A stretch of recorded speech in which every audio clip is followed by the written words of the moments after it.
All right, everyone. Welcome to the Atlanta Poker Club Thursday night at Firefly.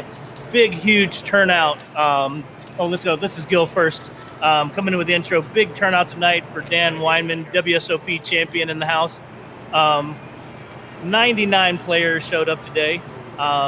These are the 9 survivors of the bloodbath that was almost 100 people playing poker. In the booth tonight, it's going to be myself, Courtney, and Marco.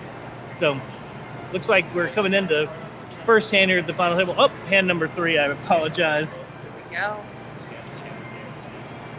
APC Nation, what's up? This is Marco. All right, Marco. What are we looking at here?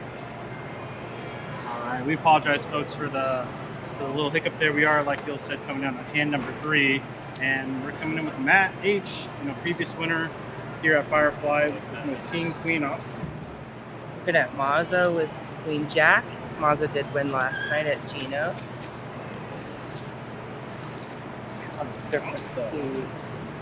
So as we know, we got Costa in seed number 1. Courtney, can you talk a little bit about Costa, kind of player profile? What kind of player is he besides terrible? Is that right? One of the founding members of LOA. He's one of the founding members of what? LOA? Yeah. What does that stand for? I'm going to let you talk about Costa, and I'll talk about the rest of the players. What does LOA stand for? I know we got a couple clubs within APC. Leaders of Anarchy. Oh, I just made that up. I thought it was. I made that up. I have no idea. That was like I'm FFA. going to regret everything I've said on this. Okay. Well, we know Costa, real solid player in all seriousness. He's played this game for a very long time. Former TD, maybe still TD on the side. Yep, occasionally. And then on C2, comes out of retirement sometimes. right next to Costa, we got Max G. Is this a player you're familiar with? I'm not familiar with Max. Have you played with Max? Never. No, I've never played with Max before. From what I understand, and Max in his play, he's a very aggressive player. He hasn't played that much with APC, but he's obviously played in other clubs and other different venues, whether it's a casino, things like that. So with his chip stack with 110,000, I expect him to be pretty aggressive and use the stack a little bit to try to bully some players around. I agree. Let's look at what the chip stacks are right now. So with Costa Rosie. That's a little side joke with Rachel. They say it looks like Rosie O'Donnell a little bit. I don't see it, but some people do. if he squints real hard. If he suddenly became famous and had a TV show, movie career, maybe. Looks like Timothy calls with the 7-4. No, it's a raise. Now, what do you think about that decision right there to raise on the small blind? He's the big chip leader against the small stack. Ooh, exactly what he did not want to happen. Now, I got a question for you both. Now, in an area like that, he had raised and that guy's pushed all in. Do you think Timothy is kind of, he's forced to call there in that position? Mathematically, probably. So that's one of those. I think if you're going to open a hand that week, if you're going to open a hand that week, you probably just want to shove because there's some decisions you don't want to make. One thing I even try to improve on my play here in the booth. One thing I noticed that Timothy doing was they talk about soothing gestures. He looked hesitant, or like when he made his bet. And this is just kind of stuff like trying to help people be better poker players. He bet, and then he immediately went to like fixing his chips, which sometimes it says to tell. The other thing he did was he started actually rubbing his hands. Watch some players at the final table, or watch them, and you'll notice that's like a soothing action. I don't know if the other guy picked up on it. Obviously picked up on something. So what are we looking at with chip stacks here? Okay, so Timothy goes all in for Kington. Oh. Yeah, Max had shoved at the Max cutoff shoved of with Kington. With the Weinman, Pocket J's. That's the Weinman now, in case anyone didn't know. On the button with Jacks.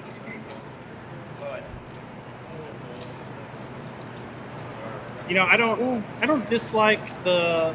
I think he could have picked a better spot with the King 10. The diamonds. Oh, He picked his spot, but you know, I think 2 minutes ago we said Timothy was the chip leader, and he's been crippled now.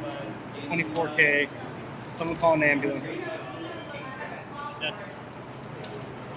all right. So where's that put us? Oh, chip sucks.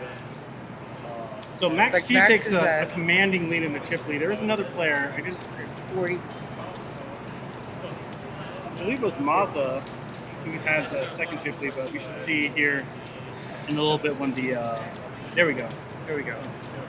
Max, Mazza's at Mazza, 130. Matt, yeah, Max, Matt, He's Matt, and Mazza. Max is to get 2 pounds.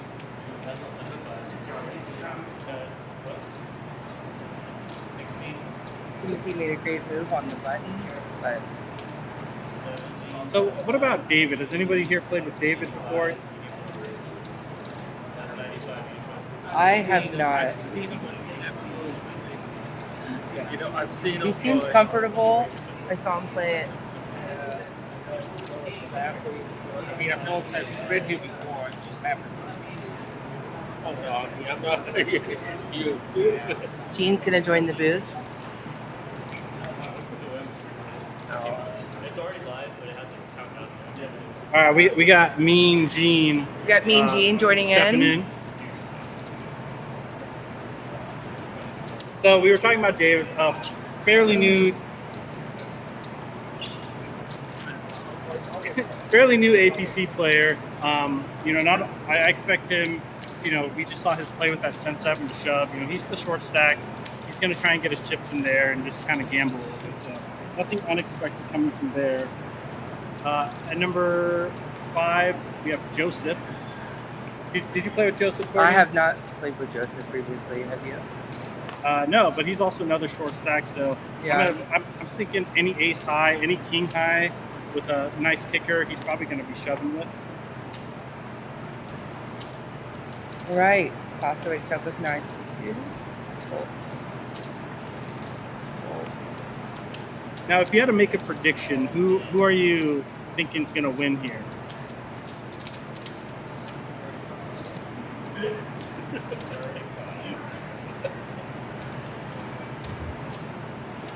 Sorry, just doing a little technical. Who's your favorite, Courtney? You know, I'm a little impartial to Costa, but Timothy is playing very well. Which I haven't played with a lot before of he these. lost his chips, you mean? Yeah. If any of the viewers are at He home, made a move with Jax. yeah, I mean, he made the right play. I think He it's did. just you know, he Jax got on the unlucky. button, King 10, right now to a flush. If any of the viewers at home are watching and they're on the live chat, you know, go ahead and type in who you think is going to win this one. Personally, I'm going to put my money on Costa. I think, you know, Costa, you know, with the blinds where they're at, just needs to get lucky a few times, and you know, he has the discipline to take it down. Ooh, all in.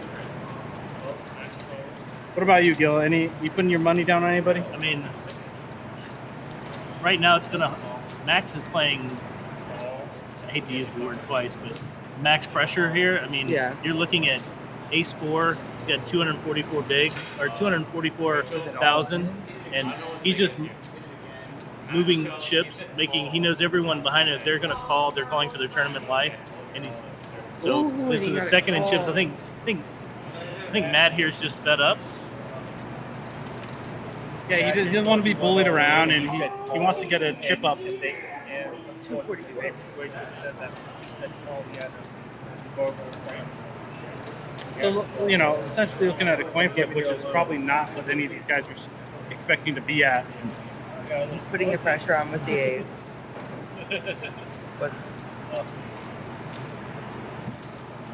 We could see earlier, right? So a little fuzziness and focusing with the camera there. We'll have Like to ask ace high game takes theory. it on that one. Put So the we pressure were- on and it paid off. We were just informed the reason that Matt seemed to have called off kind of light there with his Queen 8. He didn't realize that Max had gone all in and said call, and Rachel, letter of the law, said player call. So the person that was second in chips has now shipped it all over to Max.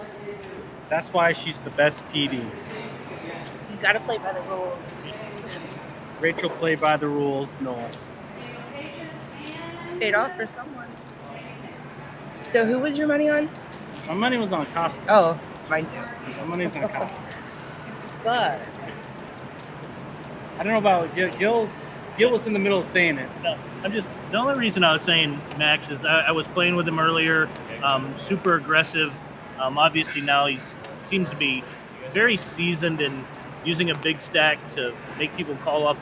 Not call off. Obviously that's a kind of a skewed situation there with Matt calling off on accident. But that's one of those where he appears to just be ready to push the table around, knowing that even if he gets called, he's going to be at worst probably 60-40 with players. He's not, well, looks like he shoved 10-3 earlier, but it's not like he's shoving any two cards.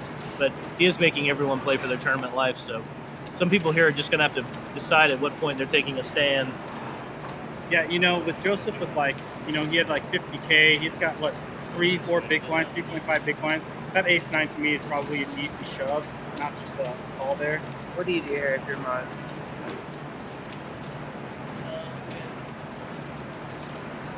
Oh, looked like maybe he didn't know. Takes it down.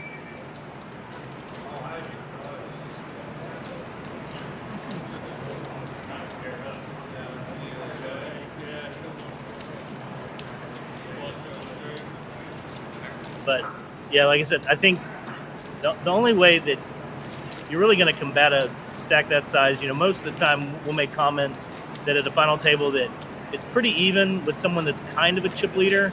Now, being the number of players we had tonight, it's a little skewed, but it's hard to beat that many chips with a player that appears to know what he's doing with a big stack. I think what some of these players are going to have to do, get out of their comfort zone, and this is probably advantageous for players like even Costa and Raul, that they're going to be his button. He's definitely just big stack poker. You can even see it on their faces. They're starting to get frustrated. Yep. That's exactly what Max is doing here. He knows he's been making this move, and that someone's going to calm down with something lighter. And looks like he's got a couple of callers now because of that. He's in a pretty good position. Yeah, but it is one of those when they haven't seen it, but we've seen him shoving ace 3, ace 4, ace 5. That this is just unfortunate for Mazda. That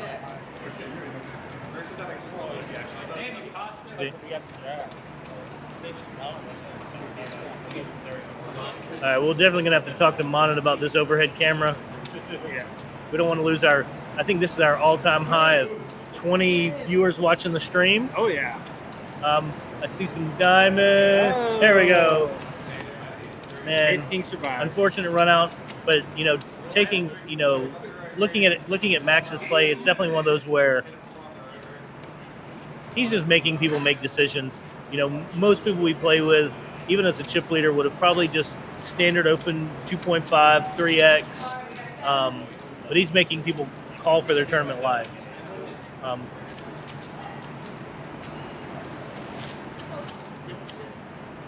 Oh, sorry, folks. We got some technical difficulties.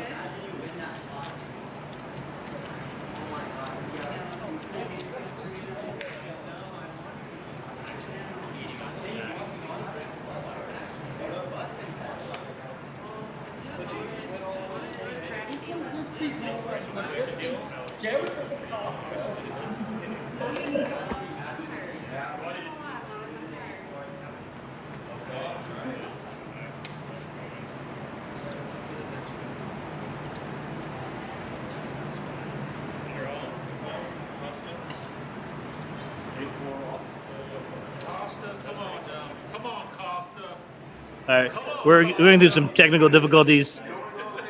Come on, Costa.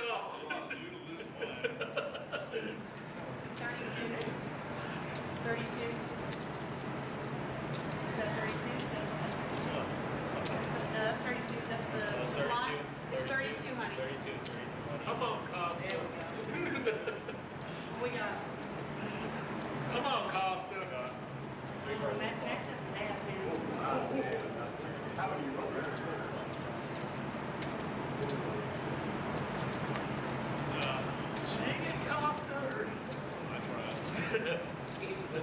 right, Gene, sign out.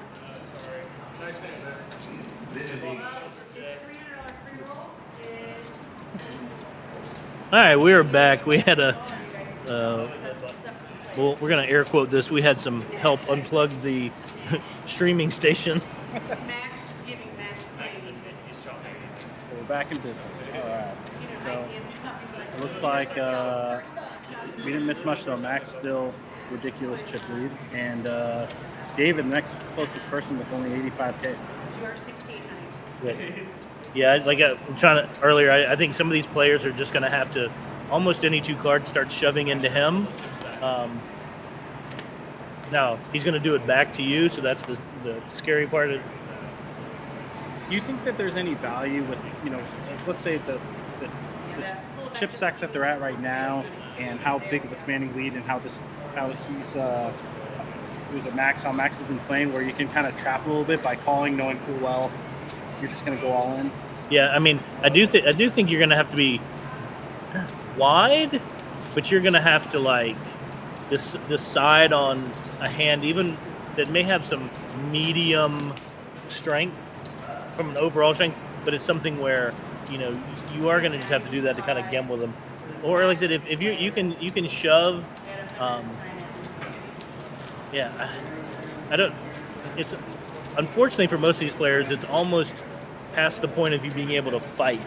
Yeah. Like Max clearly seems comfortable with a big stack. Max with the max chip stack, right? So I had king 8 here, these two.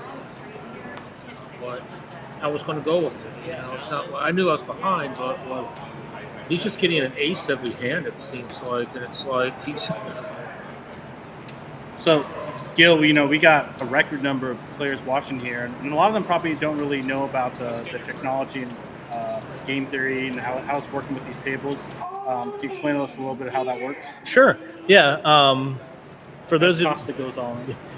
Ace 9 on the button. Looks like Tim pocket 9s. But yeah, so for those of you who haven't played at Game Theory, the technology was developed and is run by a company that Madan and his father Manish run, called RF Poker.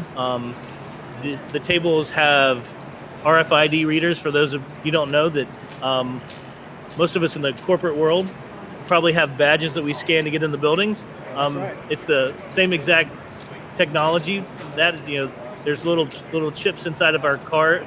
There are RFID chips inside the cards and the chips, and they have readers inside the table which let them run things, everything from showing overlays, showing the hands, even they use it to control the cameras. There's actually, it's funny, we're in a restaurant here in Alpharetta, Georgia called Firefly, and there's a little corner in the back that you would think it's a full-blown production studio with, I think last time I counted, there's like 18 HDMI cables coming in, all sorts of stuff. But I mean, it looks like a legit WSOP setup in there. So yeah, these tables allow them to, not only stream the information to the viewers, it also allows players to track their own stats in an app. Yeah, and that app, the Game Theory app, right? Yep. Which, by the way, one of the people that they have work with and partner with, of course, is WSOP champ Dan Weinman, who had a big hand in making that app. Yeah. So from what I understand, that those of us that play here, we all track our play with an RF score, and it's the brainchild of Dan Weinman. So maybe it's even, golly, Max is just running like, excuse my French, running like God.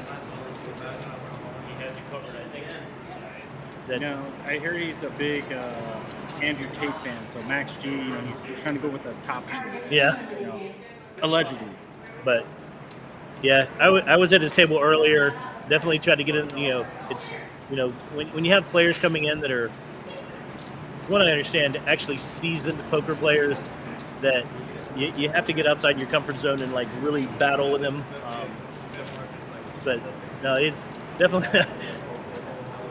Sorry to say this to the other players, basically running over this final table. Yeah. mean, Now, the other side of that, he's getting big hands. The only one where, I think obviously would have been a big swing was, shoving his king 10, Tim waking up with jacks and powerfully turning the nuts in that situation. right. And, and that's just kind of propelled him on to not looking back.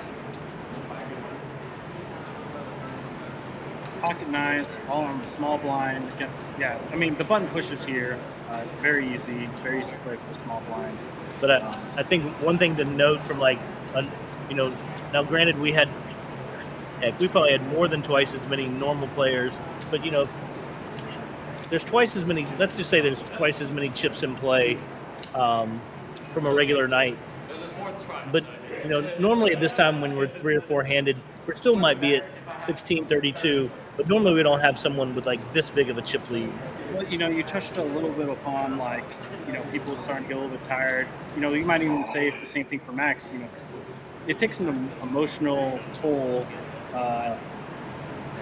on people's. Just being able to play that long against that many players. So Right. Some of them, like you said, they're getting a little bit more impatient, getting a little tired, and they want to just finish the game early. Yeah, I mean, and a lot of that is because the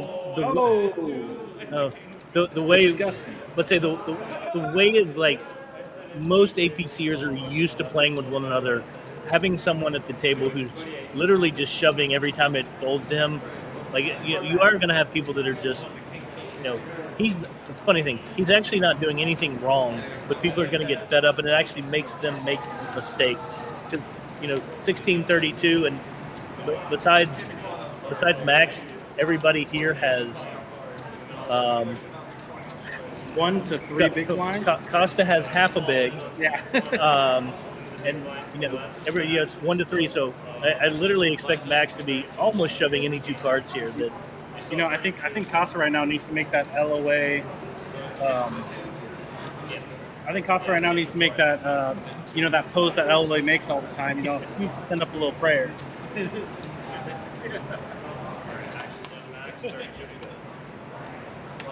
Oh, there it is. He has it right now. The pose, the LOA pose. He's praying.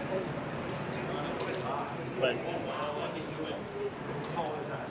See again, right? Max G, any ace, he's running it. Fortunately for Joseph this time, he had ball. It was not ace king. And then Costa had, I guess Costa was all in, so Costa's going with whatever he's got. Come on, LOA prayer. Costa, put your phone away. Thank you.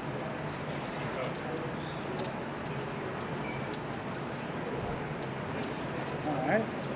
There's some hope for. Oh no, it's a boat. I was like, there's if the Tims weren't paired, there was some hope for Costa, but now it'll be interesting because I didn't play with Joseph, but it looks like he's picking the right spots here. Now you're looking at he's got almost 200, so he can. It's actually at a point where he could actually hurt Max. Which is basically what you kind of try to do is get yourself in position that you're not hopeless. Right. And like you're saying, Joseph has enough chips that if he's shoved all in, it might make Max think a little bit before he actually wants to commit. A third of a stack, a little over a third of a stack. That he's staying calm, cool, and collected, but Joseph definitely is a sigh of relief there that now he's picked up some breathing room, distancing himself from starting to distance himself from the other 2 players. It is kind of scary, how with the amount of blinds people normally have in these tournaments, and thinking that even if Joseph doubled up, him and Max would be pretty close. It's kind of scary. Yeah. So while we're in between hands, this one's coming out. I just want to give a quick, as we talked to you about before, this was the kind of Dan Weinman meet and greet, and want to give a big shout out to the staff here at Firefly, the bartenders, even that TD, also known as Rachel, the best TD. Yeah. Really great job running this venue and running this tournament. I think everybody here had a lot of fun. And I won't even say I'll give a shout out to the players that I think everyone. It's been a long time since APC has had an event this big on for a regular night, and I think people were very patient with chip ups People were very patient with, kind of the meet and greet at the beginning and getting started a little later. Even I'd say some people being patient, understanding that, like we were talking about the technology earlier, a lot of people come here to play on the technology, and they have to understand that this was a night when you got here late that you were playing out literally Regular tables. You're literally playing out on the 6th and 7th tables out into the restaurant. You came here for the for the Burger King, and you were out there and you got the McDonald's. But yeah, so it's one of those where it's like I think everybody came together and understood that even with break a little bit longer with Manish and them had brought cakes in. Yeah, those are really good cakes. This is almost unfair. He's just got lightning in a bottle. It's all the hands he's been getting. Max G, the top.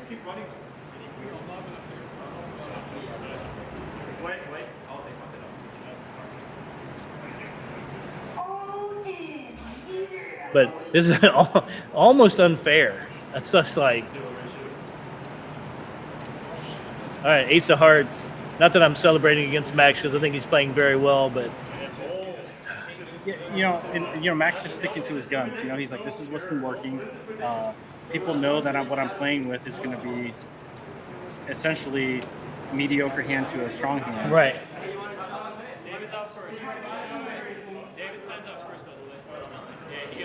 I mean, earlier that it and we just now that saying it's almost unfair. At least getting his hands earlier.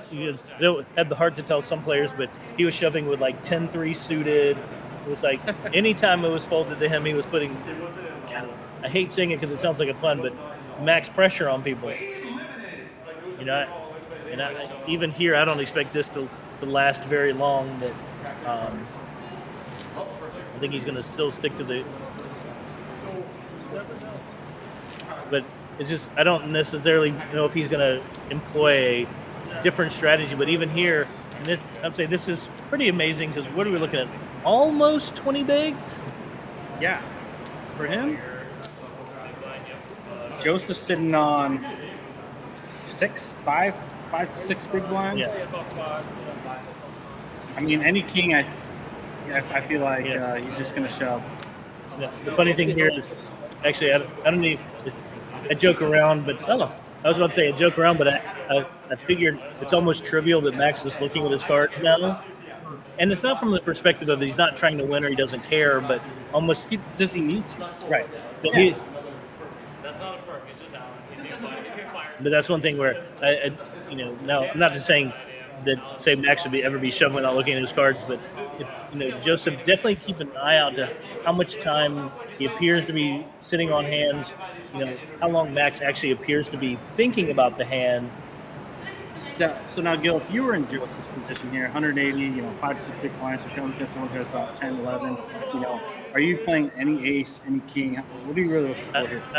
I mean, I would say this to shove. I'm probably at this point because he's going to put pressure on you every time it's his button. I think you've got to when you're opening, you probably got to be opening 60-70% of your hands. Because I think Max appears to be a smart player that he's not going to call off super light, and you have to kind of understand that the same thing's going to happen to you. So if you ever give up your button, you might as well kiss your big blind goodbye too. So you got to definitely be in there trying to steal his big blind. Now as far as calling off, from what I've seen Max doing, I'm probably calling off with any ace, probably any king, and then probably even down to as weak as queen 10.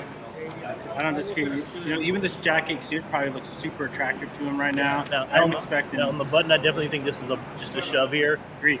Even if it's not the type of poker you're used to, one, the blinds are really high. You have 6 bigs. I'd say here. Oh, this. Yeah. I was about to say, yeah. I was about to say, if you're going to limp in, and this is trying to look at like a broad limping strategy, you gotta have to be ready to call off with a hand like this. You're not limping to fold. Right. Not with these blind moments. And the crazy thing here is you know that it would really just be unfortunate if Max has a jack here, jack or a dominated 8. So you know you're getting your hand in here 60-40, actually 65-45 or 45-55. Thank you, game theory check.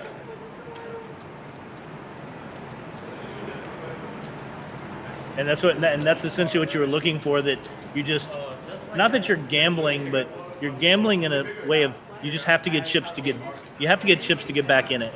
And if you're not getting chips, you're gonna get run over.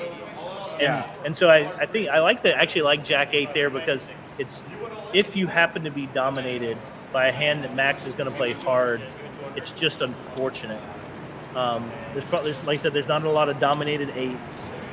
And if he has a big jack, then you just flop 2 pair and you win. Right.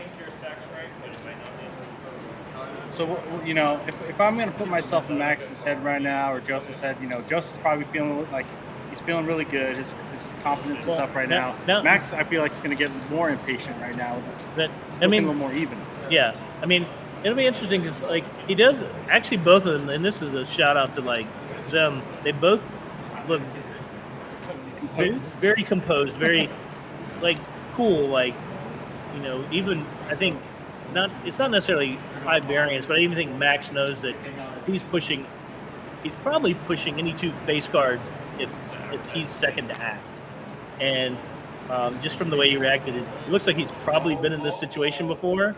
Ooh. Now this is where it can, like, playing only shove poker can get you in a little bit of trouble, because now it's like, you know, the tides have turned a little bit. Yeah. And speaking of it, you know, just make it sweat a little bit. Just a little sweat. Wipe the sweat off your brow. You're good. You're good. You're good. You can breathe now, Joseph. But I think that's one of those, and it's interesting, is you can't be result oriented. But I think this was a chance, especially with, like, disregard the fact that it's like 12:34. Shout out Rachel. She'll know what I mean. That, you know, playing just shove or fold kind of puts you in these situations where, you know, there are going to be these big swings. This is, you know, obviously a situation where it's a no-brainer, but, you know, I don't know. It's almost like I would have liked to see Max shift gears a little bit, maybe even implement some min raises, maybe a limping strategy. Yeah. Once you're even in chips. Yeah, because, you know, like you said, you know, they each probably have close to 10 big blinds. They could probably do a 2x and get away with something if they felt like their hand was good enough there. Well, and that, like I said, even there, it was like a lot of it is like it's counterintuitive from a lot of stuff we learned, but, you know, a lot of the new school stuff, especially heads up, does have a limping strategy, because it's supposed to be that you limp with mediocre hand, or you limp with almost all of your hands, because then it keeps your big hands in. And if people know that you're limping everything from, let's say, like ace jack down to like 5-6 suited, it's hard for them to decide what they're going to shove on you with. So that's where I maybe would have just liked to see him like shift gears just a little bit. So, like we talked about before, they're both all in. 8-4. 8-4 and queen jack. Ooh, queen jack, 2 pair. Looking 5 or a 6. Whoa! This is more sweating. No more sweating. Nope. And that's it. Good game, Joseph. Way to stay patient. Great game from both these guys. Yeah, incredible. I think it's one of those where it's like all of us trying to get better at poker. I think it's interesting to watch a player, you know, using his big stack. Like I said, I would have liked to see maybe a little shifting gears at the end, but it is 10 bigs for each of them. There is not a lot of post play. I will say from a viewer standpoint, just watching someone just be a, I say this lightly, but kind of a maniac and just be pushing. Like it's kind of fun to watch. Yeah. It's like what are the rest of you going to do with your little chips? I mean, for me, I liked it from the perspective of like literally watching the pained looks, and not from I don't want people to be frustrated. I always want people to have a good time, but it is one of those things where you start to, All right, listen, go sign out for me. it is one of those things where it's one of those where watching the almost like watching the anguish. It's like sitting down and watching Fail Army or something where you're like you see the wrecking ball going hitting the side of the building and there's nothing these other players can do about it. Well, we are poker players, and if there's anything to be said about poker players is a game as painful as this, and you keep coming back. And you must like the pain. And I think the thing I always try to take with one of the players that like push you out of your comfort zone is I think sometimes there's two types of players. There's the players that will know something's happening to them and they just let it keep happening. And I think, if we all grow as poker players, it's like you trying to devise a plan to fight back when you have a player like that at the table. And it makes yourself better. I think we're all much better at playing cards when we have somebody that makes us uncomfortable. It's like we'll talk about, you and I sometimes play at the Turtle, and people who play with Marquise, he's a player that can definitely put people out of their comfort zone. But I feel like he's a player that helps me navigate post a lot better because I'm always got to be thinking. You can have any two cards. Right. And I think, and here's another one where, Max is kind of not intentionally, but giving the opposite lesson of trying to make people uncomfortable by literally shoving a big stack around. Right. And it's like coming up with a game plan for yourselves of when do you fight back, that if you in your head realize that seems to be shoving a lot, well, to fight that when you're able to act before him, especially into him, you're going to have to start shoving wider than you're comfortable with. So, well, before we sign off here, I do want to say one thing. For those who are viewing, if you guys are ever interested in coming out here and playing, don't hesitate to come out to Firefly. If you have suggestions, as I mentioned before, Game Theory is always looking for ways to improve the APC experience with their live stream. So if you guys have suggestions, don't be afraid to come over here, ask Monit, ask Manish, and they'll be totally open to hearing from y'all. Yeah.